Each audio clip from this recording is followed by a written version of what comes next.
Hello everybody, my name is René Najera. I am the Director of Public Health and the History of Vaccines Project here at the College of Physicians of Philadelphia. Thank you for joining us today. I'd like to welcome Dr. Elise Mitchell. Dr. Mitchell is an American Council of Learned Societies Fellow, a Presidential Postdoctoral Research Fellow in the Department of History at Princeton University, and an incoming Assistant Professor of African American History at Swarthmore College.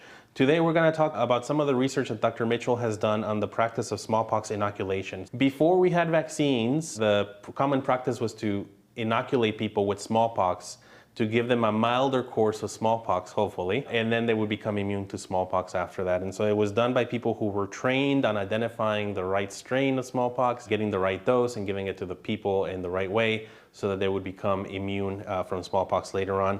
And so we know that this practice started sometime in Asia, 1,000 years or so ago, but the history has a lot of gaps on how it made itself west.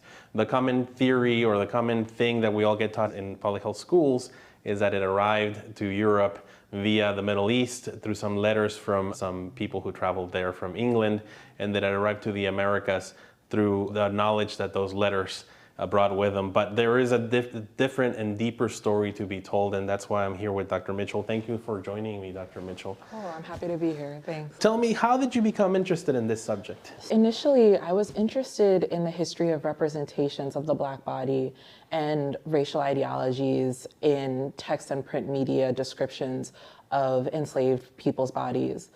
And I became more and more intrigued about how do these different racial and gender ideologies come to bear on enslaved people's actual lives in the period that these ideologies were being formed, and thinking about what were the consequences of these ideologies for the material bodies of enslaved people and for their material conditions.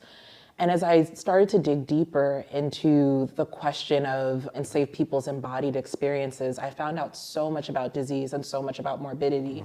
One of the diseases that enslaved people encountered the most was smallpox. And as I did more research on enslaved Africans and smallpox, I learned about people like Onesimus. I learned about other West Africans who were already familiar with the disease before they arrived in the Americas, and realized that there's a really rich history to be told about both slavery and smallpox, as well as enslaved Africans' distinct histories with smallpox.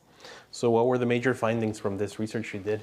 Yeah, so in my research for my dissertation and now for my book project and digital history project, I've uncovered over 600 smallpox outbreaks that affected enslaved Africans in the Atlantic world between roughly 1500 and 1800. Most of my research focused on the Caribbean region, inclusive of the British, Spanish, French, and some Portuguese territories in that region, as well as outbreaks that affected enslaved Africans along the coast of West Africa and during their transatlantic voyages.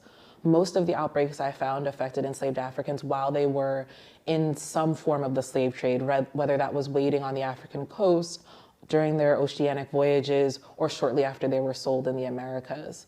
Another interesting finding from my research has been just the depth and breadth of enslaved Africans' histories with smallpox inoculation and various other healing techniques for smallpox. I've uncovered a lot of cases of enslaved Africans and a lot of descriptions of West Africans performing smallpox inoculations, which sheds light on the broader history. A lot of times when we talk about West African inoculation, we only talk about Onesimus. And my research reveals that there were many more people who were aware of the practice as well.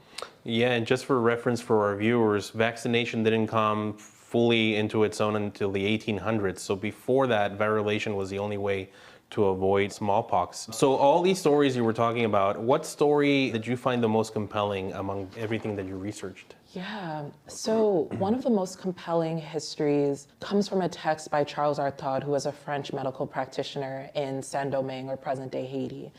And he sat down with a woman who described being inoculated as a child. We don't know the race of this woman, but she described being inoculated as a child alongside a bunch of other enslaved African children by an enslaved African man. And this is one of the earliest descriptions we have of an enslaved African actually performing smallpox inoculation in the Americas. The other descriptions, like Onesimus's and ones from New York, all describe West Africans' awareness of the practice and how it was used in West Africa. But this is one of the first that actually describes the practice sort of being transmitted to the Americas by an enslaved African person. And when was this? This was sometime in the early 18th century, so like the 1740s. 1740s. Okay. When we go into public health school, we learn about the stories of Jenner, Pasteur, Salk, the major Western, European background researchers on vaccines. But we don't hear about these other stories, right? We don't hear about non-Western societies or societies outside of Europe and North America who were very advanced in their knowledge of disease and vaccination. Why do you think that we don't hear about them as much as we probably should? Yeah. Unfortunately, that is a question that has much more to do with our fraught present than our past. The persistence of anti-Black racism and Islamophobia and anti-Arab sentiments in the US creates a context in which it's very difficult to pursue research agendas that sort of move outside of a Western frame or move outside of grand narratives that really center Europeans and Euro-Americans. It also makes it difficult to bring those histories into the classroom. So part of the work that myself and other researchers are trying to do is make these histories more public and insist that these histories be just as central to grand narratives of Western medicine and Western public health as any other history of Salk or Jenner or anyone else. Because without them, we really lose our appreciation for the broader history of medicine and public health and the broader history of humanity. Yeah, me personally, when I think of a place of medical knowledge, a city, I think of places like Paris, Geneva, London, places in Italy. Are there places like that in Africa that also collect scientific and medical knowledge together and are repositories of that knowledge? Yeah, so there are a variety of places throughout Africa that have been repositories of that knowledge throughout history. One of the more well-known places is Timbuktu. It was a center of knowledge production in West Africa for much of the early modern period and into the modern period even. But there are also other cities that at different points in time were major centers of knowledge production, especially medical knowledge production. In West Africa, Gao, Kano, Bamako, Djenné are some of those cities. In Northern Africa, we have Fez and Marrakesh. In East Africa, Axum. So all of these places are crucial to understanding this history. And there's a historian, Michael Gomez, who's written a book called African Dominion that talks about the African antiquity and early modern history and tries to reinsert some of these cities into our understanding of global history and of the global history of knowledge production. There's also another scholar, Rudolf Ware, who's written a book called The Walking Quran that talks about Islamic scholars and Islamic knowledge production in West Africa. But unfortunately, again, because of contemporary, quite frankly, bigotry, these histories don't always break through the noise of the other histories that we're more used to hearing about. Yeah, certainly. And one of the things that we want to promote here at the college is knowledge and understanding of medicine. And it certainly would help and would go a long way for us to understand those stories and those histories coming out of different places in the world other than what we call the West. Absolutely. So, Dr. Mitchell, where can we find your research? Where can we learn more about your work? Yeah, so you can learn more about my work. I have a website, elisemitchell.com. I'm also on various social media platforms as either by Elise AM or by Dream PhD. All right, we'll link to that in the episode notes.